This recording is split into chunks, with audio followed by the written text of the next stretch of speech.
No-Lifiennes, No-Lifiens, bonsoir. Nous allons passer 45 minutes en compagnie de cette magnifique borne et de Raisonnable, un nouveau joueur qui n'est jamais venu, que j'ai enfin réussi à convaincre de venir, sur Dynagear, un jeu d'action de 1993. Dynagear est un jeu d'action ultra classique. On y dirige un héros bodybuildé qui dégomme tout ce qui bouge en sautant sur des plateformes. Un bouton sert à tirer, l'autre à sauter, et on ramasse des armes au sol pour aborder les situations avec plus ou moins d'avantages. Chaque arme peut être chargée en tapotant plus vite. Elle devient plus puissante et, souvent, couvre plus de surface. Il faut abuser de cette charge car le danger va venir de tous les côtés. En début de partie, on peut choisir entre deux personnages. Un humain, bodybuildé en armure, ou un loup, bodybuildé en slip. L'humain est plus rapide, le loup saute plus haut, mais ils pourront utiliser les mêmes armes et effectuer les mêmes mouvements. Et pour bouger, ils vont devoir bouger. Les ennemis sont très nombreux et rapides, il faut aller vite pour ne pas se laisser submerger, et pour cela, nos héros peuvent sauter partout, grimper aux murs, se suspendre tout en envoyant des projectiles à l'infini. Ils peuvent également effectuer des doubles sauts et des roulades pendant lesquelles ils bénéficient d'une courte période d'invincibilité. En mourant, les ennemis libèrent des pièces à collecter qui offrent des vies supplémentaires. Le jeu étant très difficile, la collecte des pièces est primordiale, mais elles disparaissent très vite. On trouve également des vies cachées dans certains niveaux, il faut donc être très rapide et stratégique dans l'élimination pour maximiser ses chances de voir le bout du jeu. Dynagear ne brille pas par son originalité, mais son pixel art est propre, et malgré des animations un peu raides, il profite de ce que l'arcade proposait d'unique à l'époque. Des sprites énormes, plein de couleurs, en nombre à l'écran et affichés sans ralentissement. Il n'a pas marqué les esprits, sans doute par manque de subtilité, mais son gameplay nerveux récompense l'agressivité du joueur, et c'est tout ce que notre super player lui demande. Alors préparez-vous, ça va être physique et musclé. Donc nous voici avec Raisonnable devant la borne. Bonjour Adigo. Ça va? Ça va. Ça va, t'as enfin pu venir?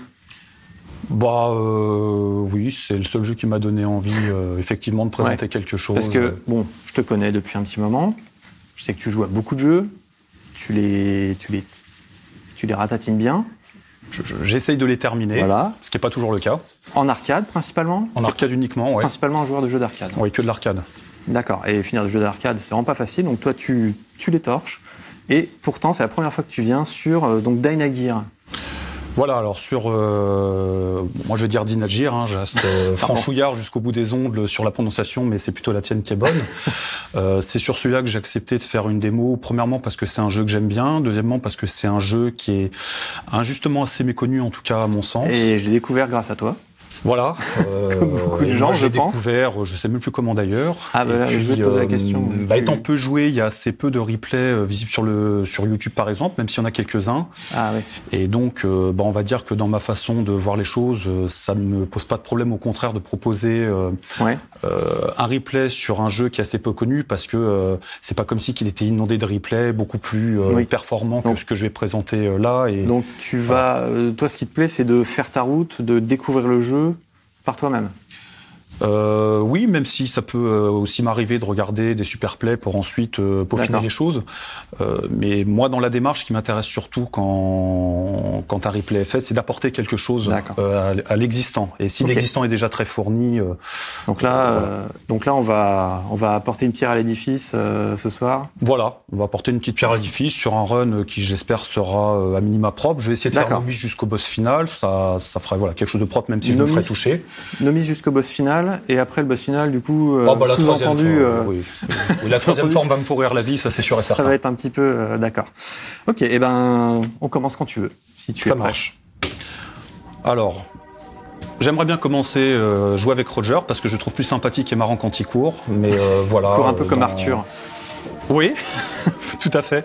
Mais bon, dans ses caractéristiques, il est moins propice à une bonne partie que Wolf. Donc je me rabats sur Wolf, non pas pour la dimension esthétique, mais efficacité. D'accord. Voilà, bon, on peut laisser un petit peu la démo. C'est une histoire de course-poursuite dans l'espace. Apparemment, Roger poursuit un certain Gustave, je crois, pour je ne sais quelle raison obscure. Ils se crachent tous les deux. Alors j'ai vu sur un site qui faisait un petit peu le topo, à moins 65 millions d'années, époque des dinosaures. Ouais. Et donc, le personnage va courser, on va dire, à travers différents stages Gustave, même si on le voit jamais réellement, sauf avant certains boss. D'accord. Et il va rencontrer plein de dinosaures et d'autres monstres et essayer de survivre là-dedans. D'accord, donc tu vas défoncer du dinosaure Oui. Sur une planète comme ça, sur laquelle tu viens de débarquer. Quoi. Exactement. C'est sympa. Alors, vu que j'ai pris l'espèce d'homme loup, c'est ma planète, donc je suis un peu plus légitime à défoncer la population locale. Mais le loup est quand même censé être pacifiste, donc on peut imaginer que l'arrivée de Roger a complètement bougé les lignes et c'est devenu un grand n'importe quoi. D'accord, donc c'est un jeu d'action un peu bourrin. Complètement bourrin. Complètement bourrin. Il fait du bien, c'est un bon défouloir. Ouais. Après, il a quand même une dimension à minima stratégique, hein, parce que comme tu dis, c'est un jeu d'arcade, que l'arcade, c'est quand même fait pour donner envie aux joueurs de mettre la pièce et ensuite de dépenser un maximum de fric. Alors, ouais, on est en 93.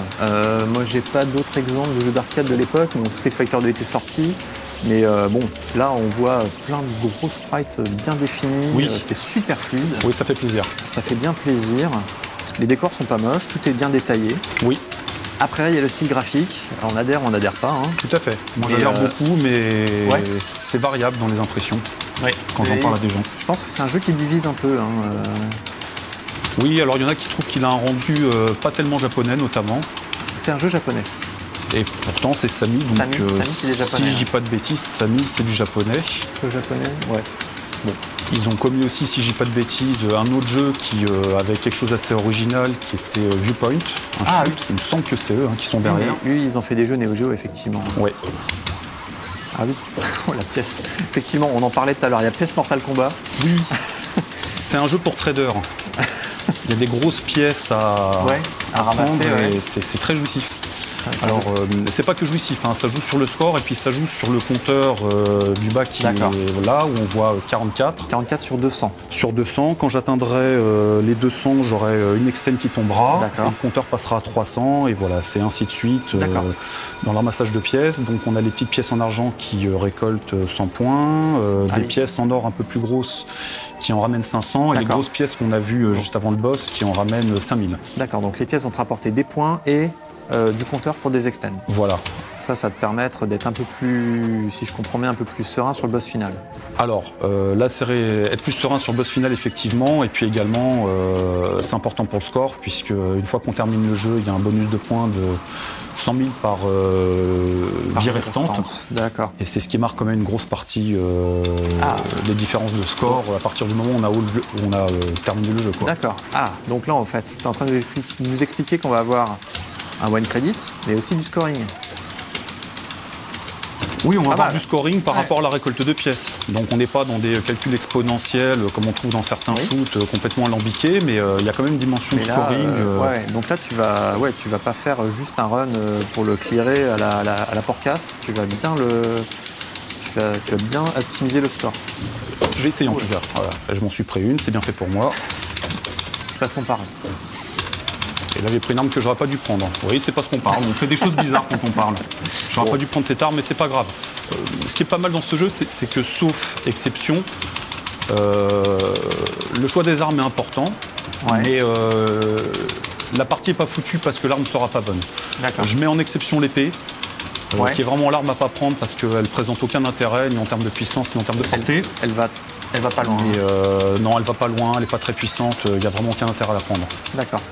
Mais à part ça, il n'y a rien de gravissime. Voilà, donc là, l'arme à prendre, c'est le marteau, le hammer. C'est ça. Parce que ça permet de dégommer le boss tant qu'on n'est pas trop loin de lui. Bon, première forme. Enfin, c'est pas le boss, pardon, 5000 boss. 5000 boss, ça, oui. 5000 boss du stage 2. Ouais, du stage 2. Donc voilà, première forme pas très compliquée. Deuxième forme qui sera un tout petit peu plus chiante à partir du moment où je vais le bloquer. Voilà. Donc là, je vais essayer de ne pas me faire toucher puis récupérer mes 4 points de vie. Voilà, bah c'est oui. D'accord. Voilà, on va dire que c'est sur sa première attaque que ça peut être un peu chiant. Ouais, parce que je sais pas où il va, il va se déplacer. Il peut serrer assez proche, mais après ça va. Voilà, donc là un coffre qui ouvre sur rien du tout. Ok. Et voilà, il faut savoir qu'il y aura des coffres piégés à certains endroits qui peuvent faire perdre un point de vie. Ah oui, carrément. Voilà, là il faut aller tout de suite sur le mur, parce que sur le trampoline, sinon on se prend le coup du dinosaure, ce qui est un peu fâcheux. Un peu. Après, il n'y a plus de problème. Donc c'est plein de petits pièges un peu à la con comme ça. Oui. Du jeu. Alors là, voilà, un autre truc à savoir. Voilà, faut bourriner, avoir l'arme au maximum pour faire partir ce petit dragon. Il aurait une importance pour plus tard. Waouh, carrément. Voilà, c'est un petit vice du jeu, ouais. J'ai mis du temps à comprendre. Ah bah oui, j'imagine. Mais qui donne lieu à une sorte de de petites parties secrètes au stage 5 qui est très rentable en termes de score et donc en termes d'une vie supplémentaire qui ne serait pas débloquable si on n'avait pas accès à ces pièces. Voilà, il y a un côté un peu flipper. Ouais, bien fait pour moi. Il y a un côté un peu flipper. Ouais, il fallait pas. Voilà, contre lequel il faut lutter. Bon, c'est pas très grave, j'aurai du point de vie certainement récupéré un peu plus tard. D'accord, tu récupères tes points de vie. Bon, on verra quand. Alors, c'est un jeu qui est généreux, effectivement. Il y a des fruits, voilà, différents trucs de bouffe. Là, voilà, là j'ai ça qui tombe, qui permettent de se régénérer. Donc, voilà, c'est un jeu qui est pas simple en soi, mais qui est suffisamment généreux pour permettre de bien progresser.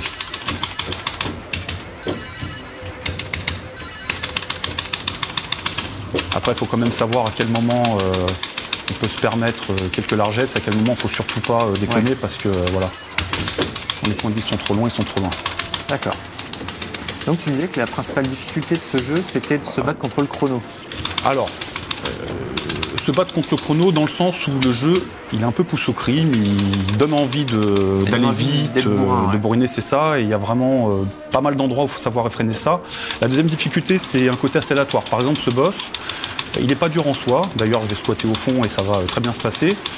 Il tourne sur 2 attaques, qui est le coup de bec et qui est ça. Sauf qu'il varie énormément sur sa manière. Et voilà. Par exemple, là, il me squatte, ce qui est absolument pas normal. Voilà, ce qui arrive quasiment jamais, mais là, ça arrive. Donc, il a ce côté aléatoire qui fait que la partie peut très bien se passer, comme elle peut être catastrophique. Là, il a décidé que ce soit plutôt chiant. Bon, ensuite, quand je vais suffisamment l'entamer, voilà, il va avoir des attaques comme ça. Et bah, bien fait pour ma gueule. Où il peut me faire ça, et effectivement, ça peut rendre le tout pénible. Donc, le truc, c'est de double sauter. J'ai réussi à prendre la pièce. Le tout, c'est de double sauter dans ces moments-là parce que le double saut où on se met en permet de rebondir. Et ça permet d'être invincible par rapport au contact avec l'ennemi. De la même façon que la glissade, pareil, enfin le fait de faire un roulé-boulé sur le sol, ça permet aussi d'avoir cette invincibilité. D'accord. Mais là, il m'a pris 2 points de vie, c'est pas normal, quoi. Ouais. Et très en colère, je ne monte pas, mais je suis un peu vénère alors qu'il me le fait une fois sur 20, qu'il me le fasse maintenant. Ouais, voilà. Je pense que c'est un jeu qui, à l'époque, a été équipé d'une puce qui capte l'état de stress du joueur et qui agit en fonction. Donc là, voilà, il a senti, il en a profité, c'est très lâche. Oui, c'est pas la même chose de jouer chez soi ou de jouer... Bah non, il y a plein de paramètres. J'ai fait mon dernier run d'entraînement avec 3 bières dans le sang, histoire de me mettre dans des conditions pas complètement normales. Et ça s'est mieux passé. Et ça s'était mieux passé, bien sûr. Mais bon, j'étais quand même tout seul face à mon écran. Ouais. C'est bien de tester d'autres configurations comme ça. Mais oui, bien sûr. Donc là, stage 3 sur... Stage 3 sur 8. 8 stages. Oui, c'est un jeu un petit peu long quand même, pour un jeu d'arcade. Oui. On est sur un run de 40-45 minutes. Donc oui, ça demande pas mal d'endurance. Oui. Faut y croire. Oh oui, ça demande de l'endurance. En même temps, je parlais de cette partie aléatoire qui pouvait rendre les parties plus ou moins compliquées. Mais c'est par bout. Et puis cet aléatoire n'est pas toujours hyper dangereux non plus. C'est-à-dire que là, par exemple, la manière dont les ennemis volants arrivent et leur déplacement n'est pas toujours le même, mais il n'est pas dangereux quoi qu'il arrive.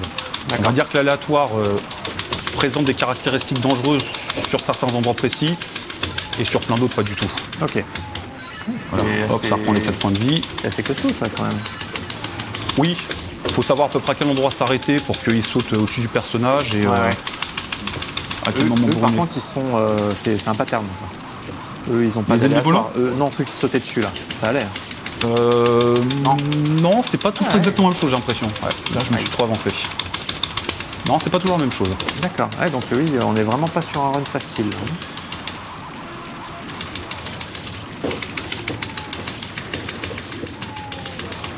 Voilà. Alors là, il y a des pierres qui vont tomber. Faut juste se contenter de monter. Pas prendre l'arme qu'il y avait là, qui est une épée. D'accord. Voilà, là, je vais récupérer la boss die, ça me remet mes 4 points de vie. Et là, je tombe sur une espèce de clone de Saga. Ah oui, effectivement. Ah oui. Qui nous fait un beau Dragon Punch et des déplacements au crabe à la Saga. Ah ouais. Oh là là, putain. Ouais. Il a décidé de pas être sympa. Bon, c'est pas très grave parce que... le cœur. Ouais, et puis le boss que je vais avoir là est là sur le coup complètement scripté, pas difficile, et elle remet 4 points de vie, donc par contre faut se barrer vite. Ah oui, c'est lui, d'accord. Donc c'est pas grave, je vais revenir sur mes 4 points de vie. Le Vélociraptor. Je viens lui casser la gueule, tant qu'il essaye pas de taper. Saleté de dinosaure. Ah ouais, non mais il faut être sans pitié avec les dinosaures, hein. Ils n'existent plus, ils vont pas me faire chier. En fait, c'est à cause de Wolf. Et bah peut-être bien, hein. On a beaucoup parlé de l'ère glaciaire, mais je pense que c'était complètement fake. C'est ça, c'est à cause d'un loup qui envoyait des haches. Comment expliquer ça?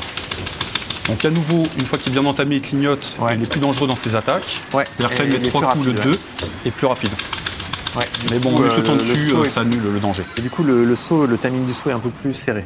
Parce qu'il passe plus de temps à te griffer. C'est ça. Oui, il faut un peu plus traîner, on va dire, avant de le déclencher, parce que sinon, en retombant, on se prend le troisième coup de patte et c'est un peu dommage. Et bah bravo. C'est de l'escroquerie, hein. Oui, mais... Les 4 cœurs sont là, la vie aussi, ça. pourtant je me suis fait toucher de temps en temps. C'est là où je dis que il a suffisamment de générosité pour permettre de faire progressivement quelques erreurs. Voilà, donc là c'est un petit stage bonus, donc voilà, à cet endroit-là il faut sauter, on a une petite surprise. Oh, effectivement. Et la première extend qui tombe grâce à cet endroit-là. D'accord. Alors là, deuxième petit vice par rapport au stage 5. Ici, faut cogner. Cette fois-ci, c'est un petit dinosaure comme ça. Ah oui. On débloque. Et voilà, là, j'ai quasiment toutes les conditions pour accéder à cette fameuse room dans le stage 5. Okay. La dernière condition, je m'en suis rendu compte il n'y a pas longtemps, étant, je pense, de ouvrir tous les coffres qui sont piégés. Parce que voilà, j'ai une partie où j'avais fait ce qu'il fallait, mais la room n'a pas été accessible, parce que j'avais oublié celui-là. Quand je l'ai pas fait, je me suis dit que c'était pas utile. Et je pense que c'était en lien avec ce paramètre. Voilà. Peut-être qu'il y a une autre condition en réalité, mais moi, c'est celle que je repère en tout cas. D'accord. Ah oui. Donc là, il y a une flèche à prendre. Donc là, c'est un stage où on monte, on descend pas mal. C'est rigolo, il y a de la grimpette. Pas d'incidence en termes de survie. Hein, aïe. Voilà, sauf là, mais on va dire que je vais pas mourir parce que je tombe à un moment donné. On n'est pas vraiment dans de la plateforme. Mais ça rythme un petit peu le jeu. Là, si tu tombes, tu meurs? Non, justement, je crois que si je tombe, il y a autre chose. Voilà, c'est un jeu qui n'est pas linéaire de ce point de vue-là, dans le sens où on a différentes choses à explorer. Et ce qui marque la différence, c'est la dangerosité de ce qu'on y trouve et la rentabilité en termes de pièces. D'accord. Moi, le chemin que je prends sur ce stage-là, c'est celui qui me semble le plus intéressant, mais peut-être que j'ai des choses que j'ai pas connues. Rentabilité en fait en termes de pièces, parce que il faut aller un peu vite pour pas se faire avoir par le timer, c'est ça? Oui, puis il y a des endroits qui sont plus fournis en pièces que d'autres. Oui, par exemple, j'aurais pu prendre un truc. Oui, voilà, on peut pas revenir en arrière, tout à fait. Quand c'est décidé, c'est décidé. Alors là, c'est un passage aléatoire qui est chiant. Ok, bon. Avec des squelettes qui vont tomber. On va te laisser te concentrer un petit peu. Et des boulettes bleues qui sont nuisibles. Donc faut pas être trop gourmand dans la manière de les attaquer. Et bah voilà dans ma gueule. Et d'un. Et de deux. Pas mal. Effectivement, ça va super vite. Hein. Oui. C'est... Il y a un effet surprise. Ouais. Alors lui aussi il est un peu aléatoire, mais généralement il attaque comme ça si on saute suffisamment tôt. Donc le tout, c'est de pas être trop gourmand, surtout que ça sert plus à rien. Au bout d'un moment il est invincible au coup. Voilà, cette fois-ci il le varie. Il a une troisième attaque où il fait du zigzag comme ça. Mais il est sympa là. Ouais, là il est sympa parce que sur le coup il revient en arrière, on a encore plus de temps pour le bouffer. Bon, il va me donner un point de vie. Donc j'ai récupéré. Voilà. On dit sous forme de jambon. Oui. C'est un jeu pour gourmands. Jambon de dinosaure. Ah oui. Ouais, là j'ai un peu raté mon coup. Quand même pas mal de pièges à con pour les pièces. C'est. Et ouais, dans l'Empereur, j'ai vraiment été très con sur le coup parce que j'ai pas du tout fait ce qu'il fallait et ça me fout dans la merde. Donc tant pis, je vais lâcher l'affaire. D'accord. Voilà, j'avais un peu plus de points à faire, on va dire, mais ça vaut pas le coup. Il y avait un coffre. J'aurais dû prendre mon temps, niquer la scie circulaire, ensuite prendre mon temps de faire sortir la bestiole du coffre et la dégommer tranquillement. Mais la scie circulaire plus la bestiole, c'est pas la peine. Je vais perdre tous mes points de vie pour pas grand chose. On oublie, j'étais trop vite. La roulade, c'est donc bas et saut, c'est ça? Bas et saut. Oh putain, c'est extraordinaire. Allez, on laisse revenir. En plus, t'avais le temps. Ah, non mais... on est dans le sabotage là. Hein. Alors là, hop, un point de vie. Alors un passage un petit peu chiant qui va arriver avec des pierres. Non là ça va, mais là il va y avoir des pierres où... je sais pas, il y a un truc de timing qui normalement est bon. Voilà, c'est bon. Effectivement, c'était précis. Ouais, puis il y a vraiment ce dernier... cette dernière pierre qui arrive un peu d'un coup, Ouais. sans dire son nom. Mais là ça a été, ce qui n'est pas toujours le cas. Ah bah là j'étais trop Ouais, bas. trop bas, ouais, d'accord. Et encore des pièces en moins. Ouais. C'est vraiment ultra précis comme jeu. Oui, il y a vraiment ce côté, pas vouloir aller trop vite, pas trop avoir confiance parce que ça peut mal tourner. Bon, j'ai récupéré un point de vie là donc. Alors que ça a l'air bourrin et un peu neuneux de prime abord. Hein. Ça l'est. Ça l'est, mais en fait, non, c'est beaucoup plus. Mais il y a vraiment de la voilà, y a un peu de précision. vis. Ouais. Alors là, on arrive sur un boss très galère, qui pareil, a une manière de tomber très aléatoire et qui est assez costaud. Mais avec les 4 points de vie, même s'il me touche plusieurs fois, ça se récupérera, puis il me donnera un gros jambon à 4, enfin un retour au total, donc ça devrait aller. Donc Le truc, c'est de pas perdre de vie, quoi. Voilà, c'est ça. Et ben, j'ai vraiment pas de chance aujourd'hui, parce que normalement, il tombe pas comme ça. Putain, mais c'est pas possible, hein.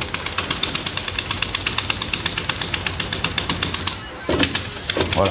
Et ensuite, il faut essayer de se placer comme ça, de faire une roulade au dernier moment quand je viens de le faire. Mais ça marche pas toujours. Voilà. Bon, comme je disais... Hein, Ah, dommage pour la pièce. Ça on se fait pas trop toucher. aussi, c'est l'aléatoire bien. Toujours aléatoire, la manière dont les pièces sortent, c'est jamais pareil. Fait la grosse différence de score, j'imagine, à la fin. Bah, ça joue malheureusement, ouais. Alors, sur des replays que j'ai vus un joueur qui était assez efficace en utilisant beaucoup la roulade, ce qui permettait de maximiser ce qu'il ramassait, mais c'est pas toujours simple pour autant. Donc là, il y a une vie à choper. Normalement, faut que je mette la main sur cet endroit-là. Et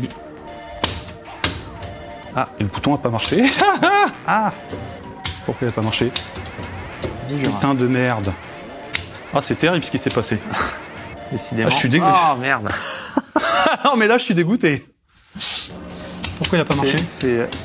Et il marche tout le temps. Hein. Il marchait juste quand il fallait pas. Je sais pas ce qui s'est passé. Bon, tant pis, il fallait que je fasse un double saut, je l'aurais eu. Allez, je vais plus me concentrer sur le score comme ça. Oh la vache.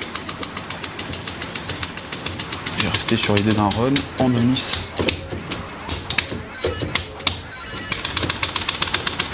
Pas trop être gourmand parce qu'on peut se faire toucher assez facilement.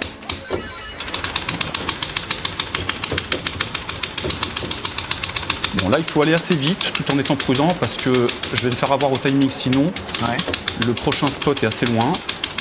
Il y a pas mal de dangers qui font perdre du temps à gérer. Et c'est surtout là, en fait, où il faut pas perdre des précieuses secondes qui vont se poser sur la montée finale. Bon, un point de vie perdu, c'est pas trop grave. Deux, ça devient beaucoup plus emmerdant.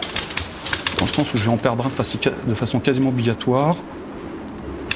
Bientôt. Voilà, là, il va y avoir une sorte de passage où la plateforme va aller très vite. Moi, j'en sors. Parce que je perds un point de vie, mais ça me permet de prendre le temps ensuite sur le reste. Plutôt que de perdre plus de vie. D'accord. Et là, c'est assez rentable comme passage. J'aurais pu rester en haut, avoir peut-être moins de danger au niveau de ce qu'il y avait à gérer, quoique, mais j'aurais pas eu toutes ces grosses pièces, donc ça aurait été assez dommage. Il faut juste faire attention aux poissons qui sortent comme ça un peu pour dire coucou, mais ça va.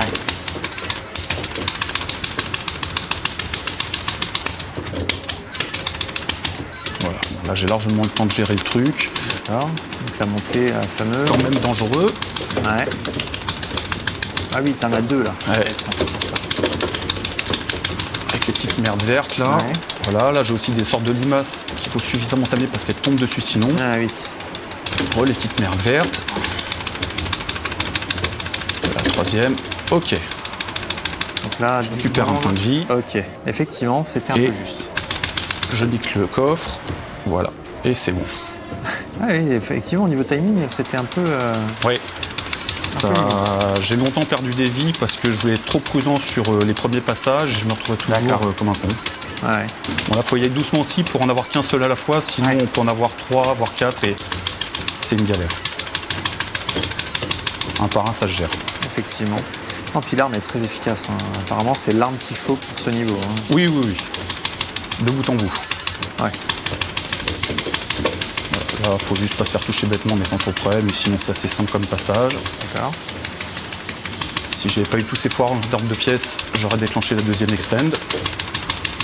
Voilà, là, faut surtout pas prendre l'arme, rester comme ça parce qu'il va y avoir une belle pluie de flammes.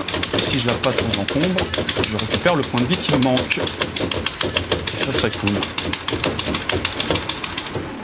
Voilà.